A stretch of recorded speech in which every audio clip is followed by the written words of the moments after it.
Bonjour, j'espère que vous allez bien par la grâce de Dieu. Je m'appelle Célia et je vais vous raconter mon témoignage.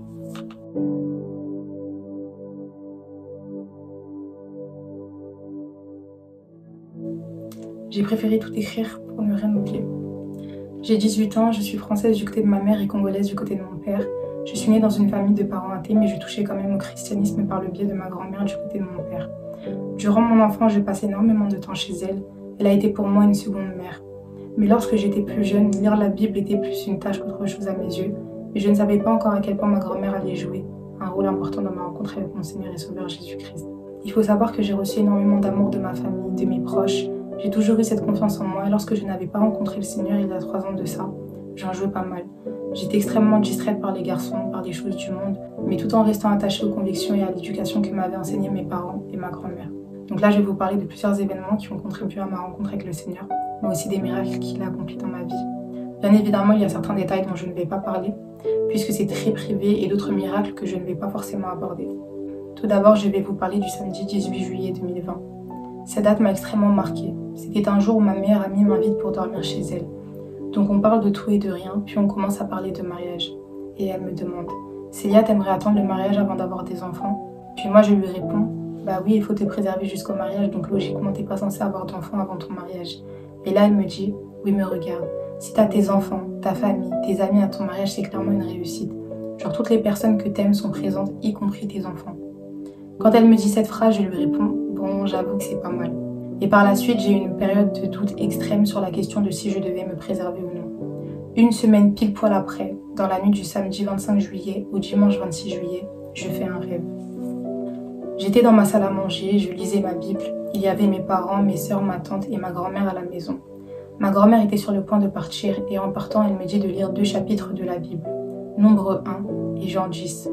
Ensuite, elle m'a dit qu'il allait se passer quelque chose lors de ma lecture, mais que je n'avais pas à m'inquiéter parce que c'était Dieu. Sur ces derniers mots, elle est partie, puis j'ai commencé à lire. En lisant, de la fumée blanche sortait de mon corps. Je n'avais pas peur parce que je savais que c'était l'Esprit de Dieu. Cette fumée n'était pas sur moi, mais elle sortait de dedans moi, comme si c'était toutes les mauvaises choses que j'avais faites sur terre, qui étaient en train de devenir pures, propres, lavées, sanctifiées. Ensuite, j'ai commencé à appeler tous les membres de ma famille qui étaient présents à la maison, et je leur criais « Regardez, regardez ce que j'ai sur moi, regardez cette fumée, c'est l'Esprit de Dieu. » Et à chaque fois que je criais, personne ne m'entendait. C'était comme si j'étais devenue invisible. Pourtant, moi, je me voyais. J'étais réelle, j'étais vivante. J'ai ensuite senti mon corps se vider d'une rage tout entière. Comme si j'étais en train de crier intérieurement. Je ne saurais même pas expliquer la sensation que j'ai eue sur le moment, tellement que c'était inexplicable. Pour la petite aparté, faut savoir que je me rappelle d'absolument tous les détails de ce rêve. J'avais jamais rêvé comme ça et je le dis à un moment donné.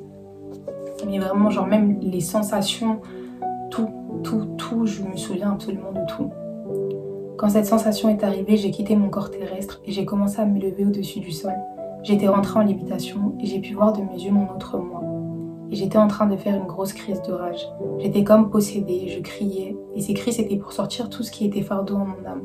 C'était douloureux pour mon autre moi, mais moi qui étais en lévitation et qui voyais toute la scène, je me sentais juste vidée et apaisée. Mon autre moi courait en criant dans toute la maison. Ma mère et ma tante essayaient de me calmer, mais c'était impossible. J'ai fini par reprendre mes esprits, puis mon corps, qui était en lévitation, a finalement rejoint mon autre corps. Et au lieu d'être apeuré par la crise de rage que je venais de faire, toute ma famille allait pour le mieux. Ils agissaient tous comme si rien ne s'était passé. Mon rêve a pris fin à ce moment-là. Je me réveille et regarde l'heure sur mon téléphone. Il était 5h55 du matin. Je ne savais pas si c'était une coïncidence et j'étais encore sous le choc du rêve que je venais d'avoir. Je me rappelais d'absolument tous les détails. Je n'avais clairement jamais rêvé comme ça. J'étais vraiment dans l'incompréhension, donc je décide d'appeler ma grand-mère et de lui en parler parce que je savais qu'elle seule pouvait m'éclairer. Quand on dormait chez elle, elle avait toujours l'habitude de nous demander si l'on avait rêvé. Parce que selon elle, les rêves venaient de Dieu, afin de nous avertir, de nous détourner du péché et de nous faire connaître sa volonté. En lui expliquant mon rêve, elle me dit « Célia, ton rêve c'est sur l'impudicité. Il faut absolument que tu te préserves jusqu'au mariage. Ta virginité est un cadeau que tu ne peux pas offrir à n'importe qui. » On est resté au téléphone jusqu'à 8h du matin. On n'avait jamais parlé comme ça, elle et moi, aussi longtemps, et bizarrement, tout ce qu'elle disait commençait à prendre sens, alors qu'avant, c'était pas forcément le cas. À la suite de cet appel, je suis restée un moment assise dans ma chambre. J'étais complètement choquée, je venais d'avoir mon premier contact spirituel avec Dieu.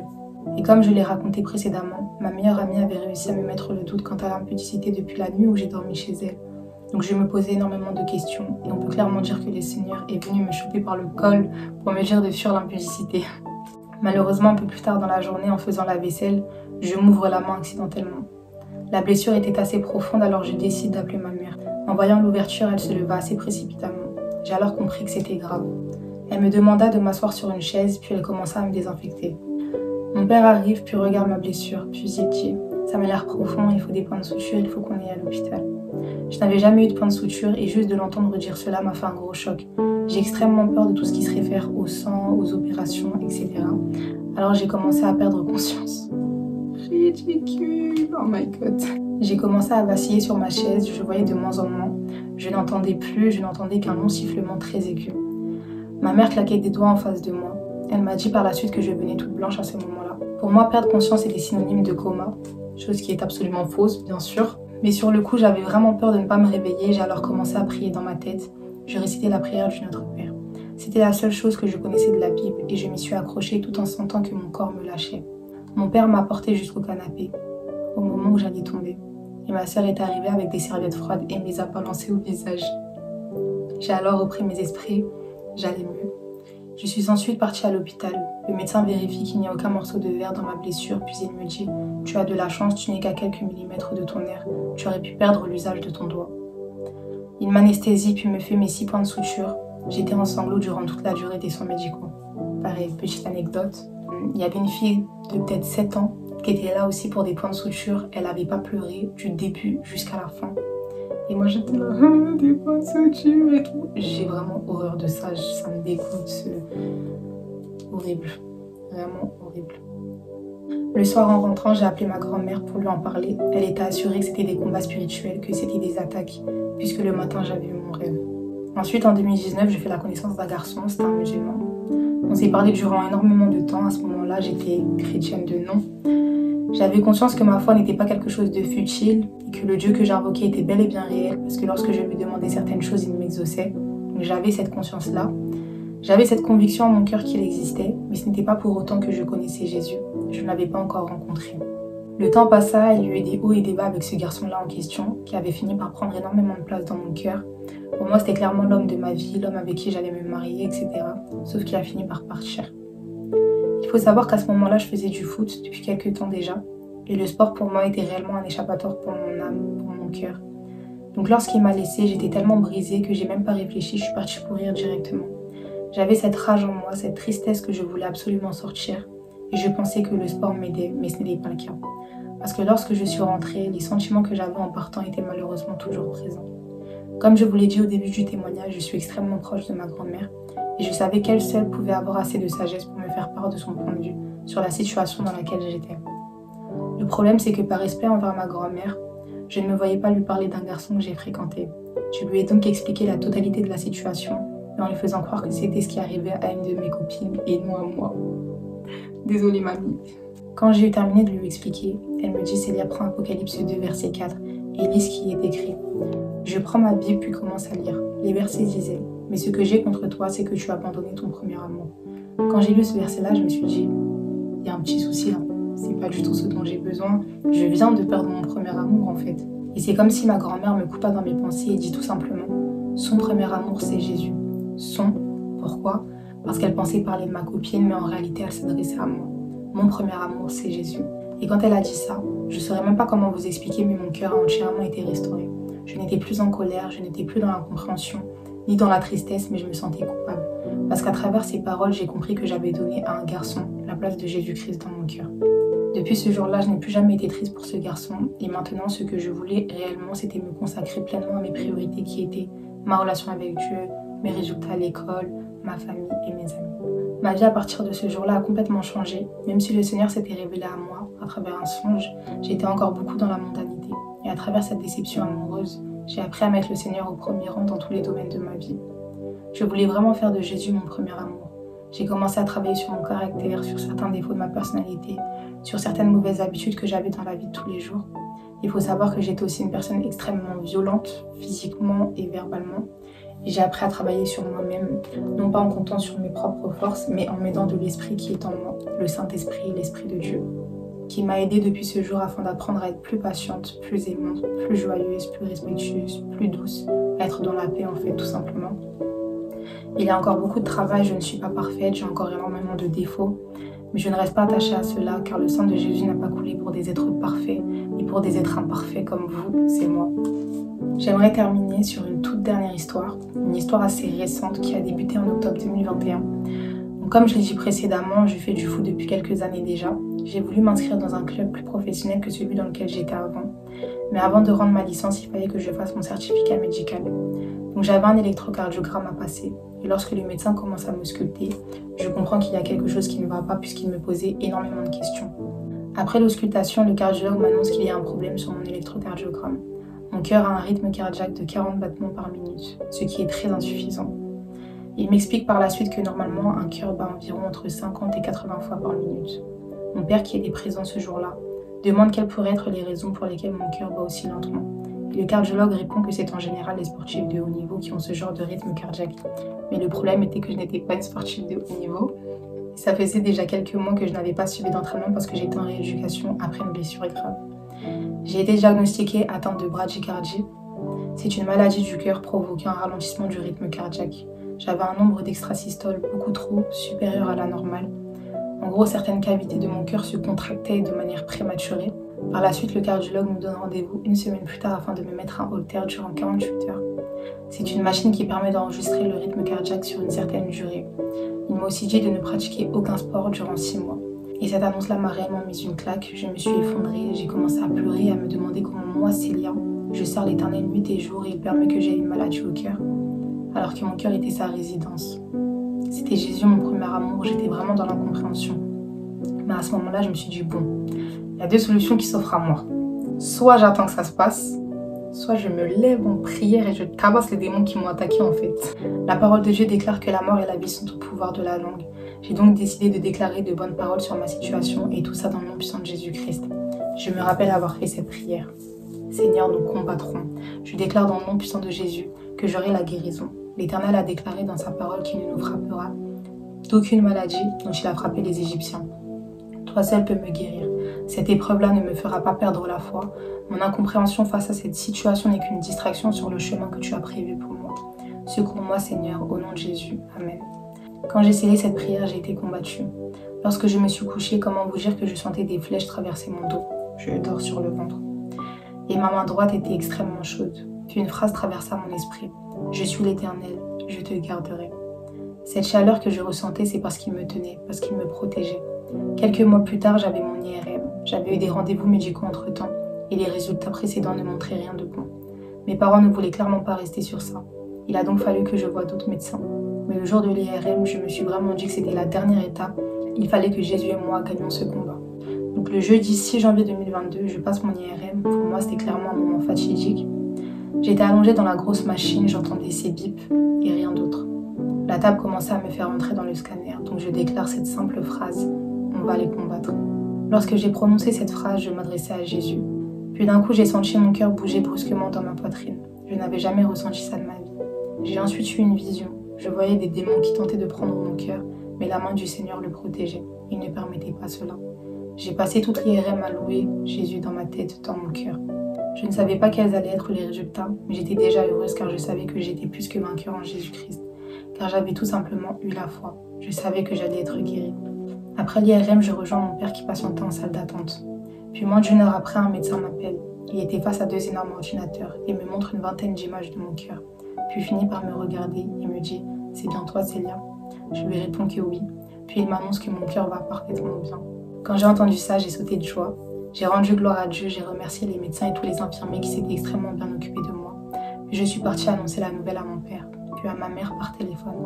Même si mes parents n'ont pas la foi et qu'ils n'ont pas vu ça comme un combat spirituel, comme moi je pouvais le voir, ils m'ont été d'une aide si précieuse. Ils m'ont tellement rassurée, aidée, aimée. Mon combat était aussi le leur. Je vous ai parlé de ça parce que ça a été mon plus beau combat spirituel. J'étais dans la peur, le doute, l'incompréhension, et on peut dire que ce combat a dépassé mes sens physiques. Je n'étais plus au contrôle de rien, mais Dieu seul a pu changer cette situation. J'aimerais rajouter aussi que Satan n'attaquera jamais quelqu'un qui ne représente aucune menace pour son royaume, mais il oppresse ceux qui portent en eux un projet de Dieu. Donc j'ai finalement vu ce combat-là comme une grâce. car je suis héritière de Dieu et co-héritière de Christ.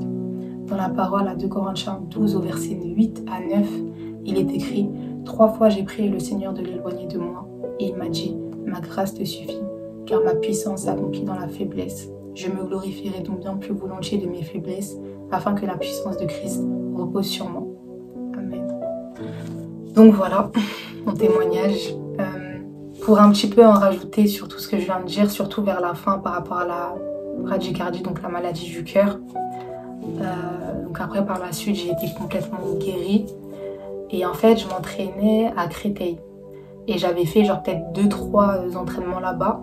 Mais j'avais jamais remarqué qu'en fait, mon terrain était là. Et ici, il y avait mon église. Donc quand je suis arrivée pour reprendre les entraînements, après tout ça, j'étais tellement mélancolique, j'étais tellement émue. Et en fait, je regardais le stade comme ça, je regardais. Et en fait, je vois le bâtiment en face qui m'était grave familier, qui me disait vraiment quelque chose. Et là, je me dis, mais attends, c'est mon église. Mais j'avais pas compris en fait. Et depuis, les 2-3 fois où j'étais venue m'entraîner là-bas, j'avais jamais fait attention. Et comme de par hasard, en venant juste après tout ce petit témoignage au stade de Créteil, je me suis dit, mais waouh. Et je me rends compte qu'en fait, le terrain est vraiment juste à côté de l'église, quoi. Il faut savoir aussi que le premier jour où je suis revenue pour m'entraîner, donc j'ai pu rendre tout mon dossier médical complet, tout allait mieux du coup. Et j'ai fait la connaissance d'une fille qui s'entraînait à Créteil et elle a commencé à me parler de sa maladie au cerveau. Et en fait, ça m'a particulièrement touchée. Et je lui ai raconté mon témoignage, elle était en pleurs. Et je me suis dit, waouh, des fois on va être amené à vivre certaines choses, ne serait-ce que pour une seule personne, juste pour témoigner. Donc c'est vraiment pour ça que j'ai eu à cœur d'en parler, parce que je sais que la manière dont ça l'a touchée elle, ça pourra toucher 1 ou 2 personnes, ne serait-ce que ça, ne serait-ce qu'une personne qui puisse être touchée. Ça se trouve, je vais faire 30 vues, je sais pas, franchement je m'en fiche, mais j'ai vraiment à cœur que ça touche ne serait-ce qu'une personne. Parce que je sais que ce que j'ai vécu, c'est même pas que pour témoigner pour Jésus-Christ, mais que c'est aussi pour les autres. Que le premier jour où je reprenne les entraînements, déjà je me rends compte que je suis juste en face de mon église et qu'en plus de ça j'ai pu témoigner, je me dis mais waouh. Donc voilà. Qu'est-ce que je pourrais dire d'autre? Franchement, tout ce que j'ai pu traverser durant ma vie chrétienne, ça me fait rire les gens qui pensent que c'est pas dur, que c'est facile, que c'est vraiment simple. Mais quand on vous dit que c'est pas des lol, c'est vraiment pas des lol, genre il faut énormément de discipline, énormément de combat pour chaque chose que vous voulez entreprendre, parce qu'en fait, vraiment, le royaume de Satan, c'est pas une blague, et tous ces démons rôdent, etc. Et heureusement qu'on a la grâce de Dieu. Toutes les difficultés que j'ai pu rencontrer, ça a été à chaque fois que pour mon éducation, que pour faire grandir ma foi. Et après avoir vécu des choses comme ça, en fait, peu importe les circonstances, je reste toujours attachée à ces choses que j'ai déjà vécues. Je les prends comme référence, pareil pour la parole de Dieu. Parce qu'en fait, je peux plus douter après avoir vécu ça, parce que je sais que ça n'a été que par la grâce de Dieu que j'ai pu m'en sortir, etc. Donc tu gagnes en reconnaissance, tu prends vraiment comme appui toutes ces choses-là qui font partie de ton témoignage, de ton histoire. Et quand on regarde dans la parole de Dieu, je sais plus, c'est dans le livre de l'Exode, je crois. J'en ai parlé dans un de mes posts, mais en gros, il y a le peuple d'Israël, après 3 jours être sorti du pays d'Égypte. Ils ont faim, ils ont soif, ils ont besoin d'eau. Et ils rencontrent des eaux qui s'appellent Mara signifie amer. Donc c'était des eaux qui n'étaient pas forcément buvables. Et en fait, Moïse, il avait un bâton qu'il a jeté dans les eaux. Et ces eaux-là ont été rendues douces, en gros. Cette image, elle me touche particulièrement parce que ils étaient dans la volonté de Dieu.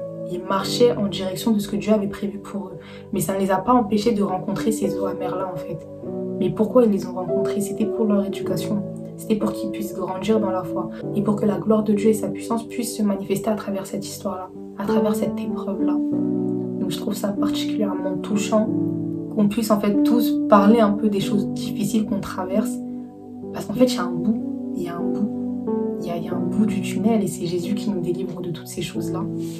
Donc voilà. J'espère vraiment que mon témoignage a pu vous toucher, a pu vous plaire. Vraiment, merci Seigneur. C'est vraiment que par sa grâce. C'est lui qui m'a choisi, c'est un truc de fou. En fait, quand je vois mon rêve, si j'aurais pas eu mon rêve, déjà j'aurais fait une bêtise de ouf. parce qu'à ce moment-là, j'étais vraiment dans l'impudicité. Et vraiment, Jésus est venu me délivrer de tout ça et c'est incroyable. Si vous hésitez à suivre Jésus, hein, vraiment, vous allez être surpris. Donc voilà, soyez bénis. En tout cas, merci de m'avoir écouté.